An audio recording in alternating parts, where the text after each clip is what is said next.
The city night lay thin as oil paper over the streets. Amara Brooks tied the lid of her small gumbo pot with a twist of wire, flicking off half the lights in the sidewalk kitchen barely wide enough for two people to stand shoulder to shoulder. On the shelf sat exactly one portion the bowl of soup she'd saved to get through the night shift, her stomach having called out since afternoon. She broke half a cornbread roll still warm, butter mingling with the scent of celery and the smoke of bell peppers. A man stepped to the counter, coat worn thin, scarf old as if woven from cold wind itself. He asked softly, "You got anything left?" Amara looked at the bowl, then at his hands cracked like dried riverbeds. "I do," she said, "and it's enough for two if we share." She ladled, sprinkled scallions, added the other half of the cornbread. He nodded. "Thank you." When he lifted the first spoonful, his eyes paused long over the layer of red chili oil like a streak of sunset. He asked for warm water. Amara poured it into a white paper cup.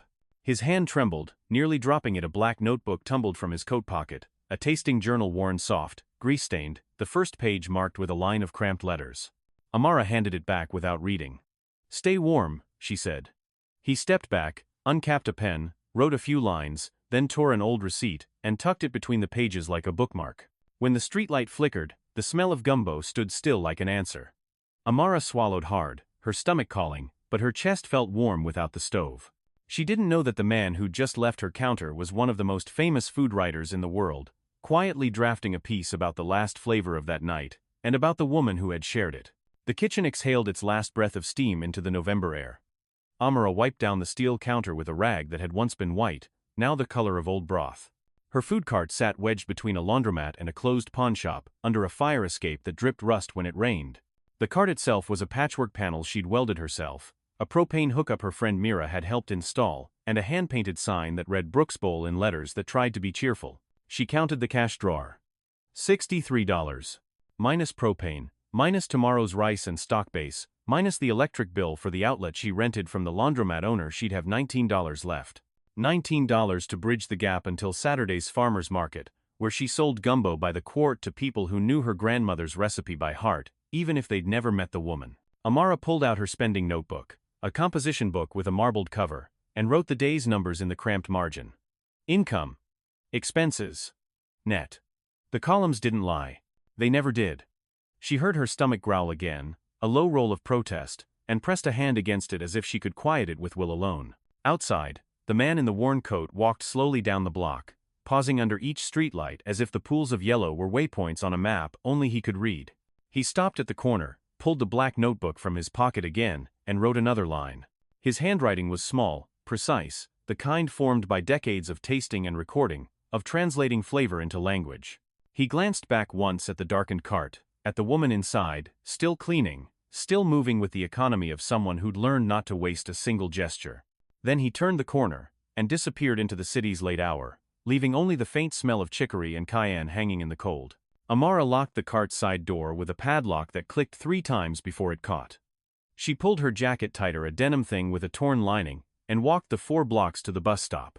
The wind cut through the fabric. She thought about the man's hands, the way they'd shaken around the cup. She thought about her own grandmother's hands, strong and steady, always steady, even when the bills piled up and the lights got shut off twice one winter. The bus arrived late, nearly empty. She sat near the back and leaned her head against the cold window. The city slid past in streaks of neon and shadow. Somewhere in her bag, her phone buzzed a text from Mira, asking if she'd eaten. Amara typed back a lie, a small one, the kind that kept people from worrying. Then she closed her eyes and let the rocking of the bus carry her toward home. The wooden spoon lay across the pot's rim, steam no longer rising, the kitchen breathing its last for the night. Morning broke the color of dishwater over the row of storefronts. Amara arrived at the cart an hour before dawn, her breath visible in the cold. She fired up the burners and began the work that her hands knew without thinking, dicing onions, celery, bell pepper, the holy trinity her grandmother had taught her before she'd learned to write her own name. Her grandmother, Lorraine Carter, had cooked in kitchens that didn't want her, in restaurants where she entered through the back and left through the back and never saw the dining room except through the small window in the swinging door. But Lorraine had taught Amara that food was a language that crossed every line people tried to draw. Salt, smoke, story, the 3 pillars that held up every pot, every pan, every meal that mattered. You season with intention, Lorraine used to say, her voice low and steady as she stirred a roux the color of copper. You smoke to remember where we came from. And you tell the story so people know they're not eating alone. Amara had watched her grandmother's hands move through the rituals of the kitchen, learning not just recipes but something older, something that didn't have a name but felt like dignity. Amara had worked in restaurants after culinary school 3 years at a farm-to-table place downtown where the chef called himself an artist and yelled in French he'd learned from YouTube. She'd worked the line, kept her head down, absorbed techniques she'd later adapt. But every night she'd walk past the unhoused people sleeping in doorways, past the corner stores selling lottery tickets and chips, and nothing that could be called a meal. And she'd feel the gap widening between what she was cooking and who needed to eat. So she'd quit. Cashed out her small retirement account, bought the used cart, applied for permits that took 8 months to process. Mira, who she'd met in a food justice workshop, helped her navigate the bureaucracy, translating the city's requirements into something manageable. They'd become partners of a sort. Mira handled the paperwork and supply chain, Amara handled the food. "You need to think bigger," Mira said one afternoon as they sat on the curb sharing a thermos of coffee. Mira was tall, angular, with glasses she pushed up constantly and a mind that worked like a filing system. "This cart is great, but you need a fixed location. More capacity. A real hood system." "I need to feed people," Amara replied. "Everything else comes second." Mira smiled, but there was worry in it. "You can't feed anyone if the city shuts you down. Or if you collapse from skipping meals." Amara didn't answer. She watched the steam rise from the coffee, the way it dissipated into nothing.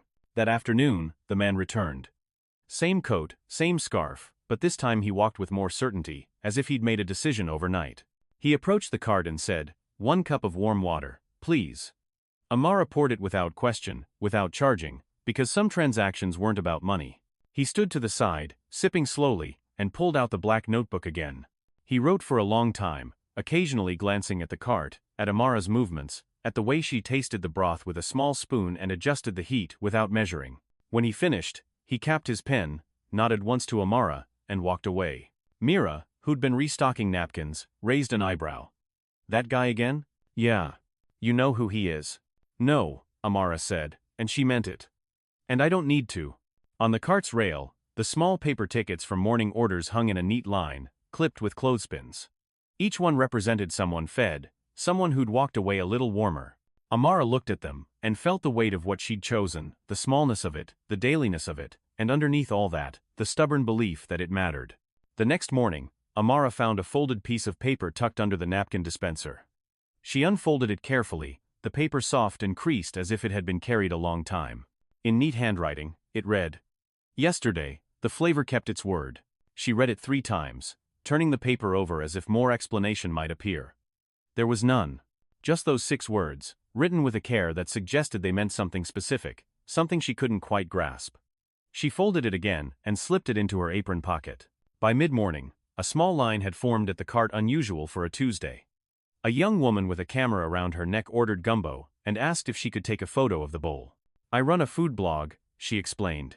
"Local spots, community cooking. Is that okay?" Amara hesitated, then nodded. The woman photographed the bowl from 3 angles, the dark roux catching the light, the rice mounded in the center like an island. She posted it immediately, tagging the location with a pin and a caption about hidden gems and soul in a bowl. Within an hour, the post had been shared 40 times.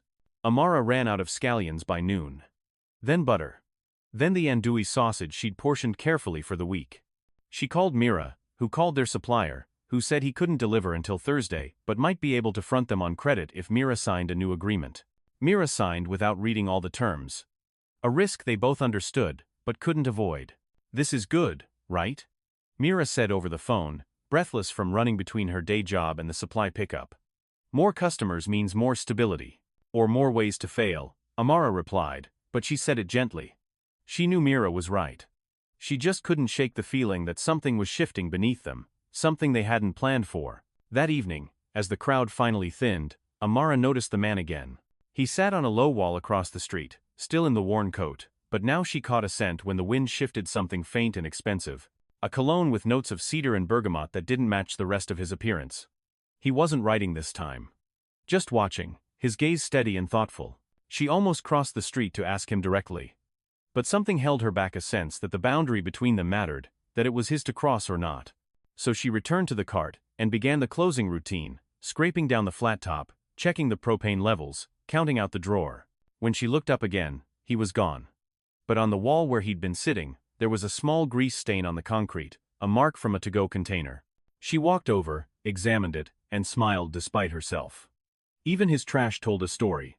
Back at the cart, the layer of red chili oil shimmered on the surface of the remaining gumbo, catching the last light of the day like a fingerprint left deliberately, a signature that said, "This was made here, by these hands, for you." Mira arrived the next morning with a theory and a laptop.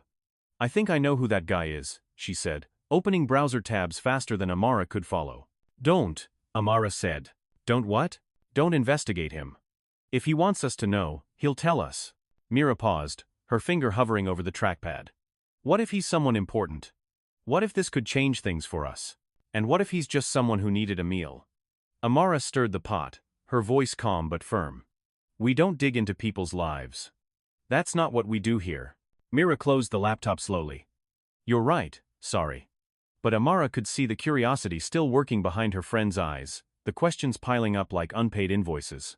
That afternoon, during a lull, the man appeared again. This time he asked a different question. "Do you need help with the trash?" He gestured to the 2 large bags Amara had set by the curb, waiting for her to haul them to the dumpster half a block away. "I've got it," she said automatically. "I know you do," he replied. "But I'm offering." Something in his tone made her pause. It wasn't pity. It was something closer to respect, to an acknowledgement of labor. She nodded. "Okay. Thank you." They walked together to the dumpster, the man carrying one bag while Amara took the other. He moved carefully, as if his back hurt, but he didn't complain. When they returned, he asked, "Is there a warm corner?" "It's getting cold." Amara looked at the cart's small overhang, the metal bench she'd installed for customers who wanted to eat standing up. "That spot," she said, pointing. "It catches the heat from the burner." "Thank you," he said again, and settled there with his notebook. Over the next week, he became a fixture. Not intrusive, not demanding, just present. He watched Amara work with the attention of someone reading a difficult book. Sometimes he wrote. Sometimes he simply sat, hands wrapped around a cup of warm water, his eyes half closed as if he were listening to music only he could hear. One evening, it rained. Not a drizzle but a downpour that turned the streets into shallow rivers. The cart's makeshift awning developed a leak, water dripping steadily onto the corner where the man usually Saturday. Amara saw him huddled there, his coat soaked, and without thinking she grabbed her old rain poncho from the back, a yellow thing that had seen better years, and handed it to him. "Take it," she said.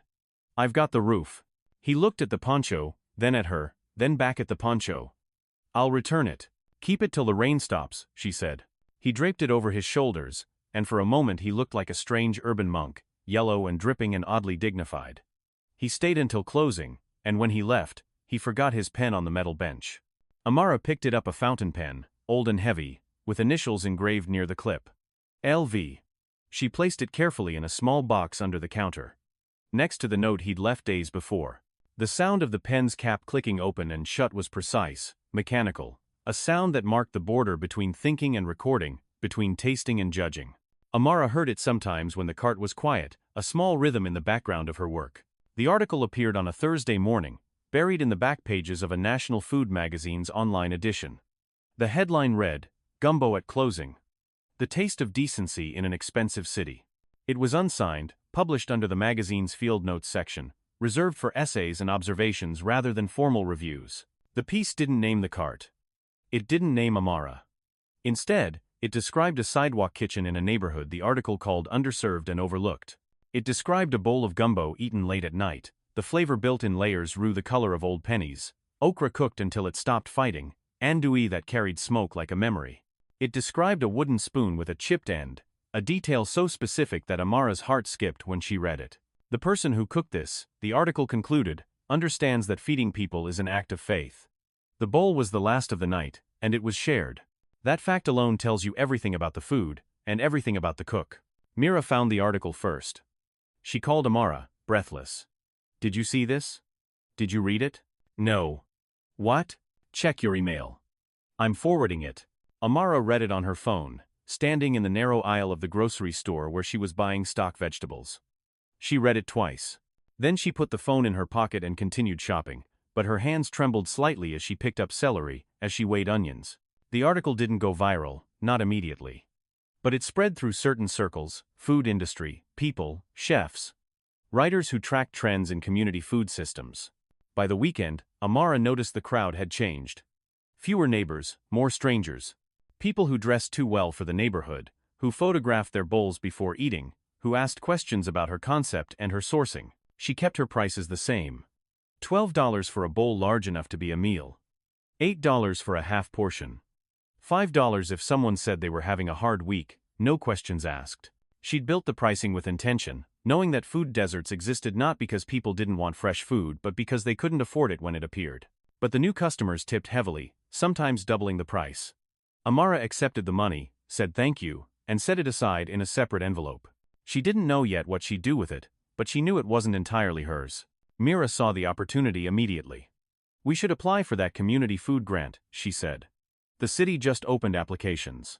With this article as proof of concept, we might actually have a shot." Amara looked at the article again, at the vague geographic clues, at the careful anonymity.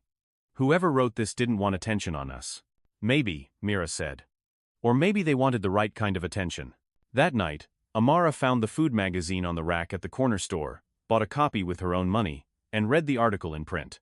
It looked different on paper, more permanent, more real. Someone had spilled coffee on the page, a brown ring that circled the word shared.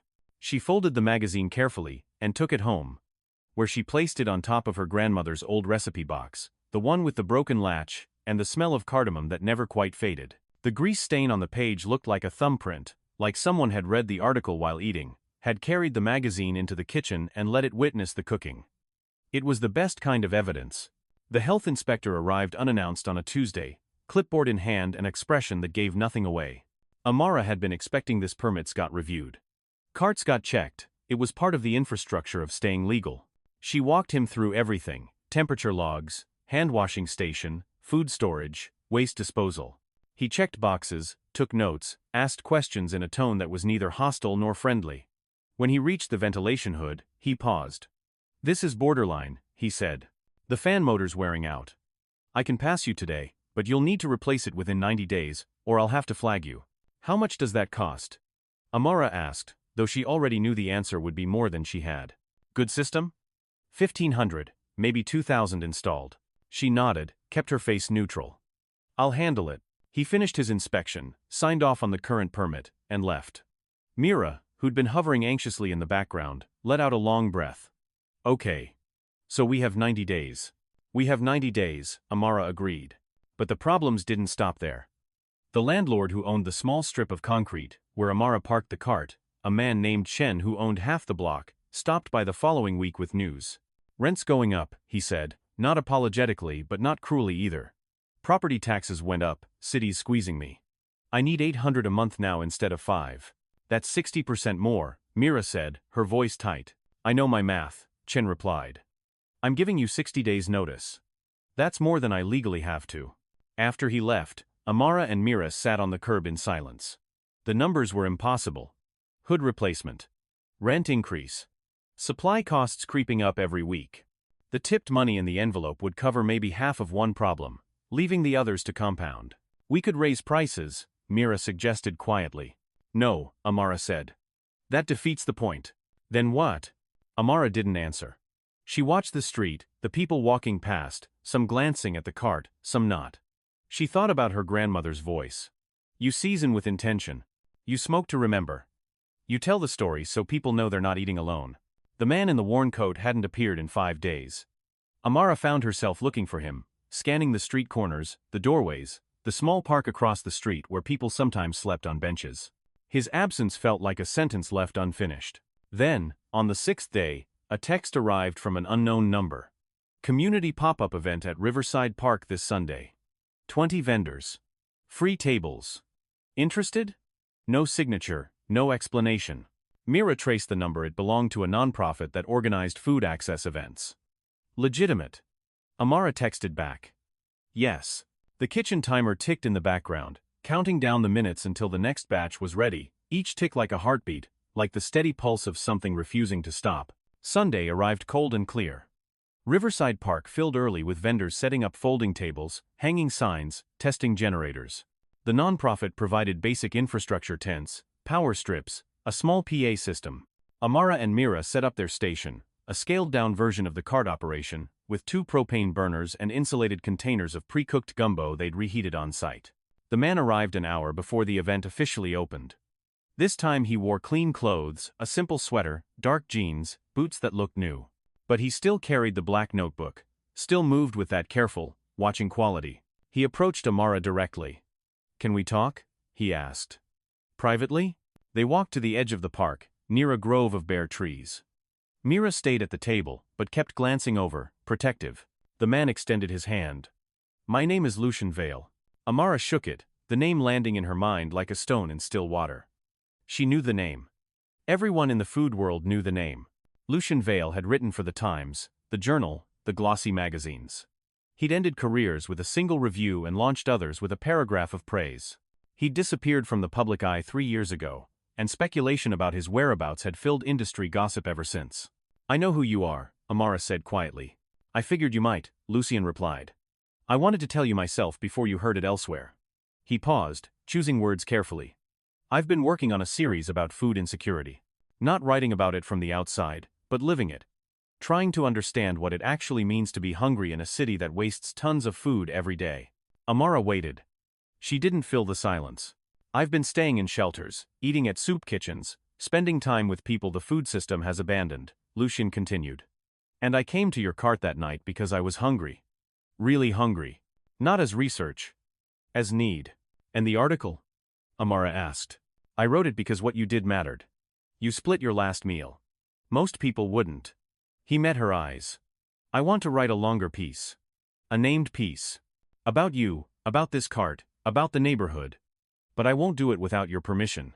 And I need you to understand what it means, the attention, the pressure, the people who'll come not because they're hungry but because they read about you."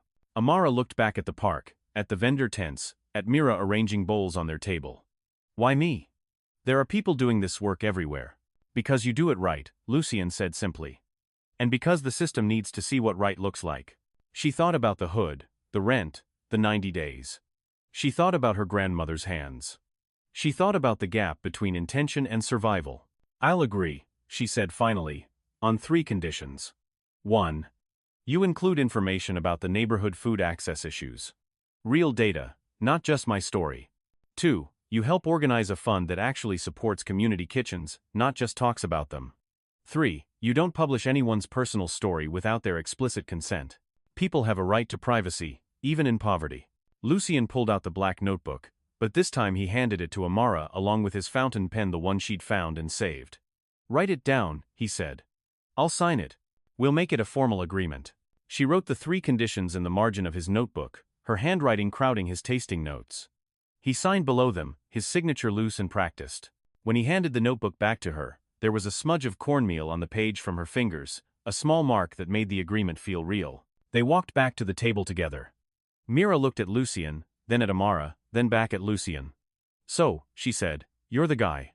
"I'm the guy," Lucien confirmed. "Are we doing this?" Mira asked Amara. Amara nodded. "We're doing this." The handshake they'd shared left a faint dusting of cornmeal on both their palms, a residue that neither wiped away immediately, as if it sealed something beyond words. The article ran 6 weeks later, this time on the front page of the magazine's food section, with Lucien Vale's byline and a photo of Amara at her cart, mid-motion, ladling gumbo with a concentration that made the act look like ceremony. The headline read, "Brooks Bowl. Where community and cuisine meet at the margins." The response was immediate and overwhelming. The magazine's website crashed briefly from traffic. Television crews requested interviews. A James Beard Foundation representative called about a panel discussion. The line at the cart stretched around the block, people waiting an hour or more for a bowl. Amara implemented a new system within 2 days. She created 2 menus, the regular menu with her standard prices, and a community menu where people could pay forward meals. For every bowl purchased at the regular price, customers could add $5 to a fund that covered free meals for anyone who asked. No proof required, no questions asked. By the end of the first week, the fund held $2,000. By the end of the month, it held $8,000. A restaurant supply company donated a new ventilation hood, top of the line, installed free of charge. The local culinary school invited Amara to teach a weekend seminar on cooking with purpose and economy. A city council member stopped by with a photographer, shook her hand, and promised to look into mobile vending regulations. But not everyone celebrated. A local blogger wrote a scathing post titled, "The Romanticization of Poverty: How Food Media Exploits Struggle for Clicks." A community activist appeared on a radio show and argued that Amara's story was being used to avoid systemic solutions. "One cart doesn't fix food deserts," the activist said.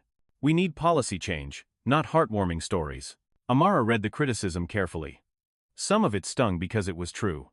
She called Lucien. "People think this is poverty porn," she said. "They think we're making it worse." "Some people will always think that," Lucien replied. "But look at the fund. Look at the other carts that have started pay-it-forward programs. Look at the city council meeting next week, where they're finally discussing mobile vending zones in underserved neighborhoods. None of that happens without attention. And none of it would be necessary if the system worked," Amara countered. "You're right," Lucien said. "But you can't wait for the system to fix itself before you eat. Or before you feed people." Amara hung up and looked at the chalkboard Mira had mounted on the side of the cart. It tracked the community meals distributed each day, a running total that had reached 347. Each number represented a person, a hunger met, a small defiance of the gap.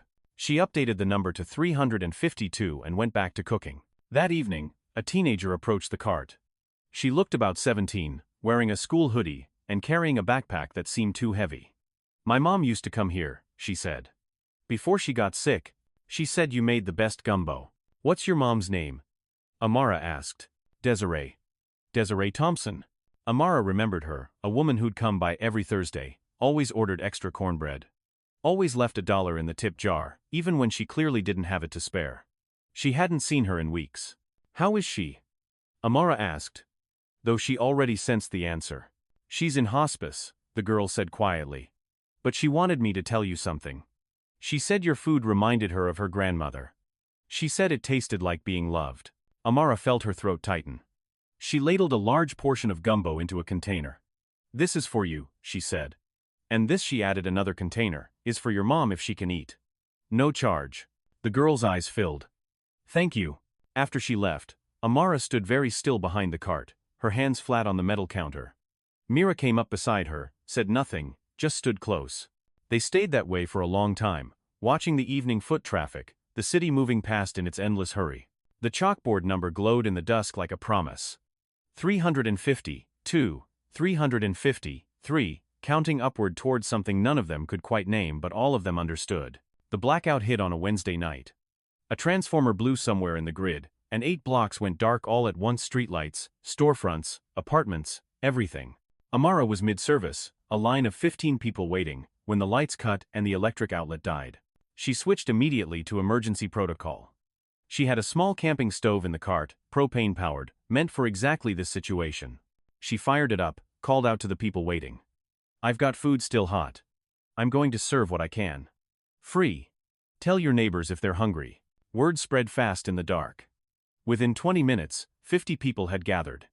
Amara and Mira worked by headlamp and phone flashlight, ladling gumbo into every container. They had bowls, cups, even takeout containers from the Chinese place next door that the owner brought over when he saw what was happening. Lucien appeared out of the darkness, carrying 2 large bags of ice. "For the perishables," he said, setting them down. "My hotel has a generator." "Your hotel," Amara repeated, but she was too busy to interrogate the phrase. "Help Mira pack down the meat and dairy. Everything else we're serving." Lucien worked without ceremony, moving the way Amara imagined he'd once moved in Michelin kitchens, efficient, unsentimental, reading the flow of the work. He didn't give orders, didn't offer commentary. He just did what was needed. They served for 3 hours. 200 portions, maybe more. People brought their own containers after the first hour: Tupperware, jars, plastic bags. Some paid, dropping bills into the jar even though Amara kept saying it was free. Most didn't. All ate. When the pot finally scraped empty, Amara sat down on the curb. Her arms ached. Her back ached. She was hungry again, had been for hours, but the feeling seemed distant now, like an echo of an echo. Lucien sat beside her. "You know," he said, "most restaurants would have just locked up and gone home when the power cut." "This isn't a restaurant," Amara replied. "No," Lucien agreed. "It's something better." The power came back at midnight. The street lights flickered on in sequence, the storefronts lit up, and the city exhaled its held breath. Amara and Mira cleaned up by the sudden brightness, their movements automatic, their bodies running on fumes. The next morning, Amara woke to an email from the city's Department of Community Development. Subject line: Grant Award Notification. She read it 3 times before she believed it. $50,000 over 2 years, specifically designated for mobile food vendors serving nutritious meals in food-scarce neighborhoods. She called Mira, read her the email. "We got it," Mira said, her voice thick with sleep and disbelief. "We actually got it." "We got it," Amara confirmed. That afternoon, Lucien stopped by with a proposal. He'd been talking to his network chefs, food writers, philanthropists. They wanted to create a scholarship fund, managed by the culinary school, specifically for students from underserved communities who wanted to learn professional cooking. The fund would be called the Carter Brooks Scholarship, named after Amara's grandmother and Amara herself. "I don't need my name on it," Amara said. "I know you don't," Lucien replied. "But your grandmother's name should be remembered. And yours should be connected to the work you're doing. Visibility matters, even when it's uncomfortable." Amara thought about it. "Okay," she said finally. "But the scholarship can't just be for restaurant cooking. It has to include community food work. Nutrition, education, food access, all of it."